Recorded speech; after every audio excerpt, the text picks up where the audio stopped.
Weeks ago, ASIC chairman Greg Medcraft sounded a warning on a housing bubble.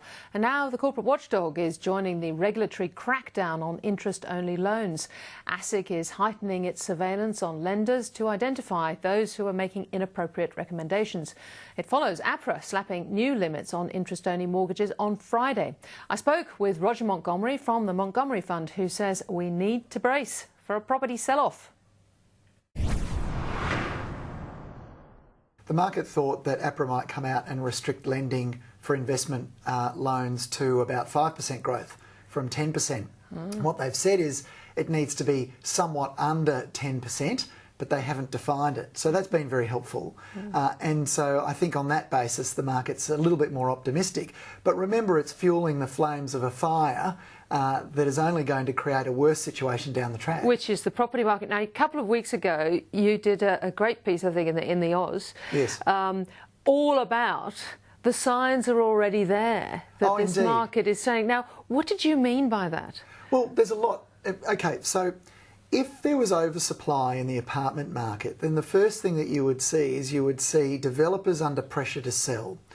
The way they move inventory, and just like any retailer, is to discount the stock. And we're seeing enormous examples, very significant examples, all around the country of discounted inventory. Now, they're keeping the headline rate the same, much like a commercial lease, but they're discounting. So we know of developers that are offering electric cars in the garage of the apartments. We know of developers in Melbourne who are offering 1 million frequent flyer points for a 2-bedroom apartment and 2 million frequent flyer points for a 3-bedroom apartment. So these are special offers that have come in more recently. Much more recently. Yeah. And a developer in Donvale in Melbourne offering a 10-year rental guarantee before the property's even out of the ground.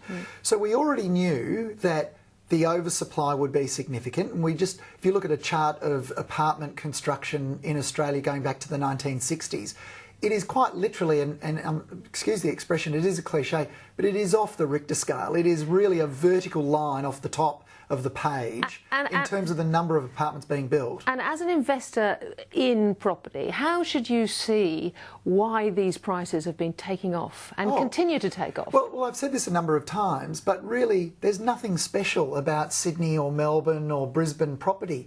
What property investors are pawns in a great global game of central bank chess. We've simply had declining interest rates for 35 years, and most recently quantitative easing, which has flattened the yield curve, made money very, very cheap, and it's fueled an asset bubble. And it's not just property. If you look at fine wine, fine art, you look at collectible low-digit number plates, collectible cars, it's all around the world, it's in every asset class, and it is a bubble. So the obvious next question is, we seem to be turning in a cycle. Obviously, easing and monetary policy has pulled back, right? Yes. Any interference has pulled back. Indeed. So we've seen if I can interrupt, if we saw in the United States the 10-year government bond rate, which was 1.36% in July last year, which was the lowest rate at any time since Captain Cook crossed the Antarctic Circle, 1773. And since then, rates have gone from 1.36% to about 2.41%. Yeah. So, and the Fed's done nothing about it. The US Fed hasn't intervened. It hasn't stopped it from happening. It's letting it happen. Yeah. So this cycle is now on the up. So I suppose it won't be a straight line. No. There'll be bumps along the way. There'll be periods where interest rates decline again, and they've already done that. So in the United States, the 10-year bond rates actually come back from 2.6% to 2.41%. So what's going to happen out there in little old Australia? So interest rates, very simple. Interest rates act like gravity on the value of assets. And there's two transmission mechanisms. The first one is when interest rates go up, the present value of future cash flows goes down. Yep. All assets are simply the sum of the present values of the future cash flows.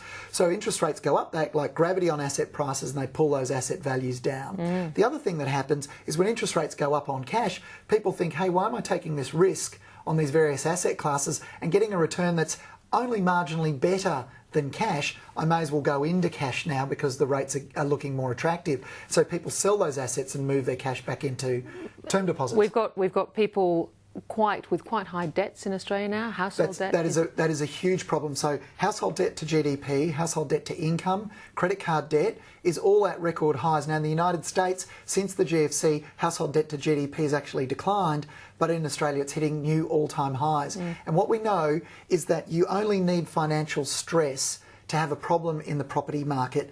And at precisely the same time that yields are the lowest, we've got people the most enthusiastic for property. So financial stress can occur when you lose a tenant. Yes. And because of oversupply, rents will go down and tenants will move. You'll have vacancies going up. So we've had the regulator, the ASIC regulator, Greg Medcraft, calling a housing bubble in Australia. Indeed. But on the other hand, prices keep going up. There are Cassandras like yourself, but, you know, even a clock's right twice a day, as they say. Yeah, look, how long is this going to go on going up? Well, I'd love to be able to say to you, June the 7th at 3 p.m. You know, I'd love to be able to say that. I simply can't. Yes. But you're saying the signs are getting more and more. Look, if you're into protecting your capital, it's better to be 12 months early than 12 minutes late. And that's the issue. You know, we're value investors. We're looking for cheap prices in assets, and we haven't seen them for a long time. And since we stopped seeing cheap prices, prices have become more expensive. As value investors, we're always going to be early. So we're going to be the first ones to warn investors. Briefly, but I don't think we'll be wrong. Briefly, the idea of taking money out of super for first-home buyers to put them into that'll only fuel higher house prices. That's the worst thing that you can do. At this stage in the game, let the market correct itself, and prices will be affordable again.